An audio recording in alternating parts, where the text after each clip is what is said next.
Une pauvre femme sans domicile fixe qui ne s'est jamais mariée et n'a pas eu d'enfant est stupéfaite lorsqu'elle reçoit une fortune d'un homme qu'elle n'a jamais rencontré et qui prétend être son fils. Vous avez probablement déjà croisé une femme comme Diana Osmond des milliers de fois dans votre propre vie. Diana est cette femme blottie sur un banc public ou dans l'embrasure d'une porte, cherchant des restes dans une benne à ordures et dormant dans les ruelles. Diana a été sans domicile fixe pendant la majeure partie de sa vie. Jeune femme, elle avait été hospitalisée pour des problèmes de santé mentale, et sa maladie l'avait conduite peu à peu à la rue. Diana était seule au monde, mais lorsqu'elle voyait quelqu'un d'encore plus malheureux qu'elle, son cœur était touché. C'était l'un des hivers les plus froids de Boston, et Diana dormait dans un abri. Elle avait eu la chance de trouver un lit, quand son repos a été perturbé. Une main douce sur son épaule l'a réveillée. C'était Danielle, une bénévole du refuge. Diana, a-t-elle dit doucement, il y a quelqu'un qui veut vous parler. Diana a suivi Danielle jusqu'au bureau du directeur du refuge où attendait un homme bien habillé. Mademoiselle Osmond ? A-t-il demandé. Je suis Bart Farin, l'avocat de M. Carlton Henson.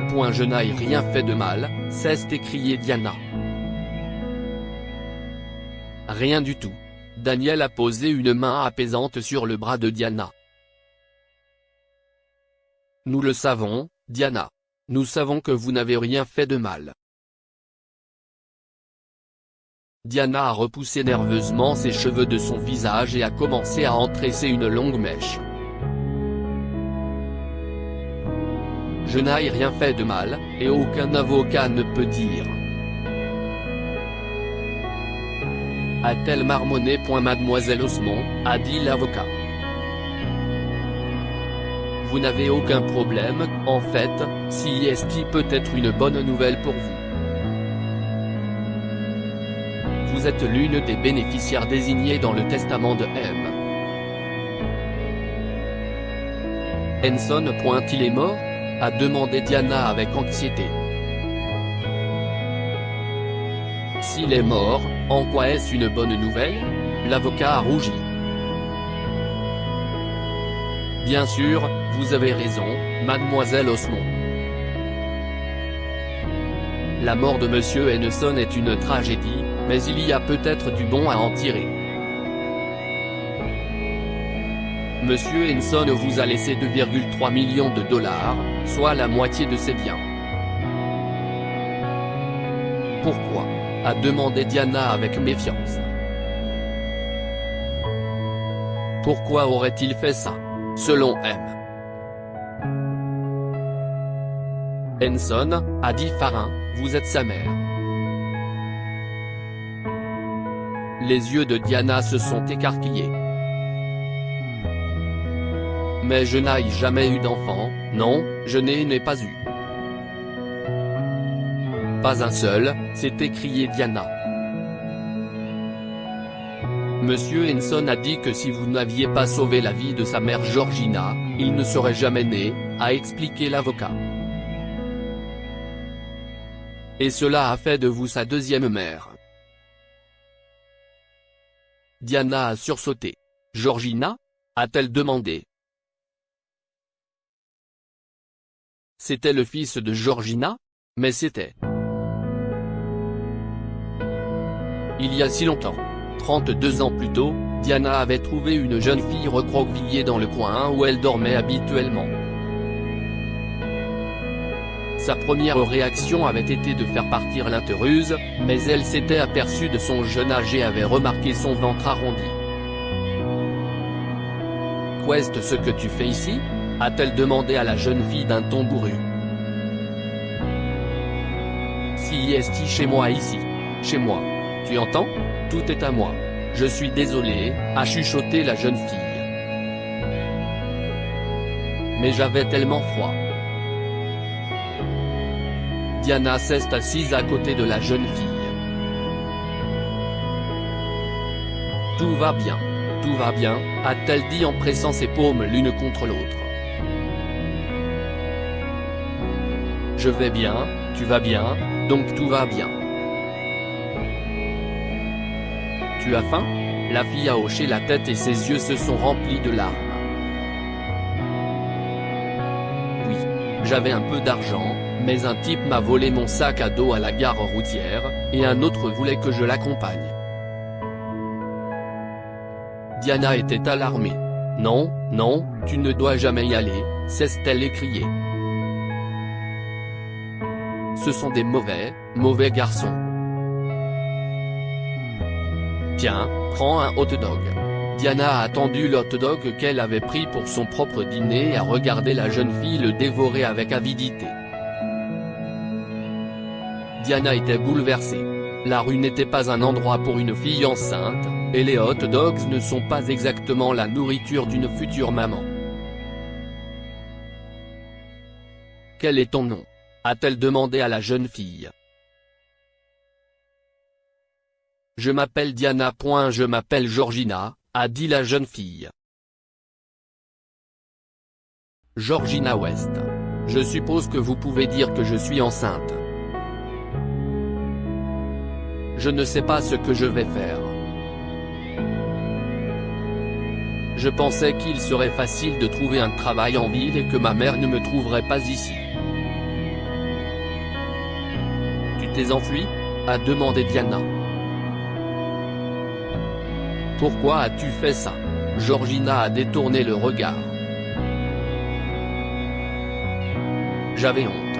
Et j'avais peur. Ma mère m'avait mise en garde contre Dylan. Quand j'ai découvert que j'étais enceinte, il était trop tard et je me suis enfui. Elle va s'inquiéter, a dit Diana. Tu devrais rentrer chez toi. Il n'y a pas de mauvais garçon à la maison. Georgina s'est mise à pleurer. Je ne peux pas, a-t-elle chuchoté. Je ne peux pas. Au cours des 3 mois suivants, Diana s'est occupée de Georgina nuit et jour.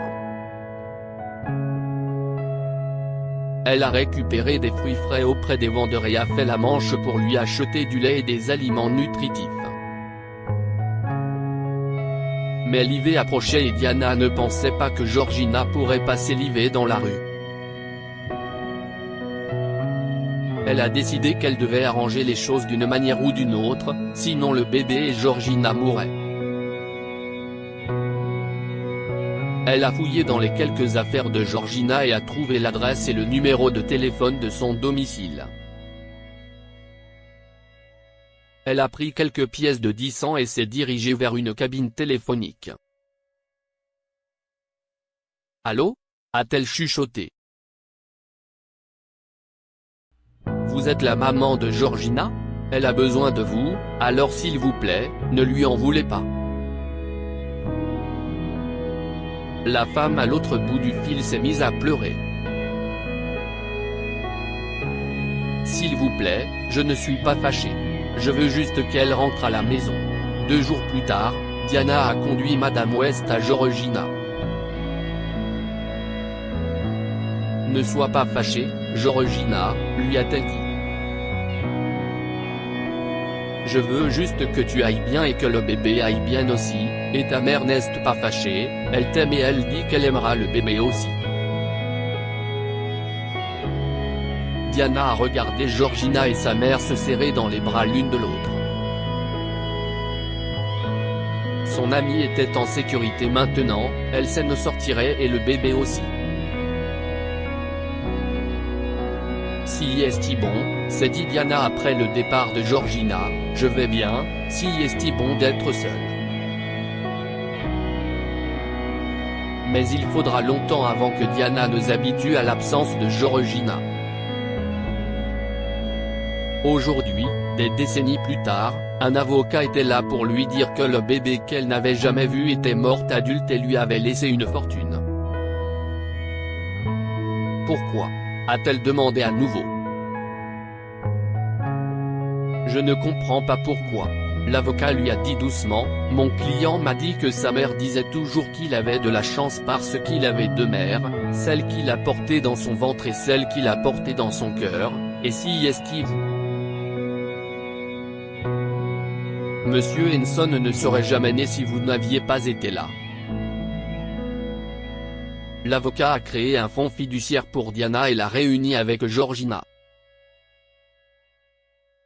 Avec l'aide affectueuse de sa vieille amie, Diana a recommencé à prendre ses médicaments et s'est lentement habituée à vivre dans un appartement. La gentillesse de Diana lui a permis d'hériter d'un héritage qui l'a sortie de la rue et l'a conduite sur la voie de la guérison. Que pouvons-nous apprendre de cette histoire ? Nous avons tous beaucoup à donner aux autres, même si ce n'est qu'un geste de gentillesse. La gentillesse de Diana a évité à Georgina de mourir dans la rue et l'a réconciliée avec sa mère. Ceux qui errent dans les rues peuvent se perdre, mais ne perdent pas l'amour. Même si Diana était désespérée et malheureuse, elle a pu donner à Georgina l'amour et le soutien dont elle avait besoin. Partagez cette histoire avec vos amis. Elle pourrait égayer leur journée et les inspirer. Lire aussi, le propriétaire d'un café fait semblant d'être sans abri pour tester ses amis, tout le monde l'a ignoré sauf un pauvre homme. Histoire du jour. Abonnez-vous à Mon Mama sur Google News. Partagez.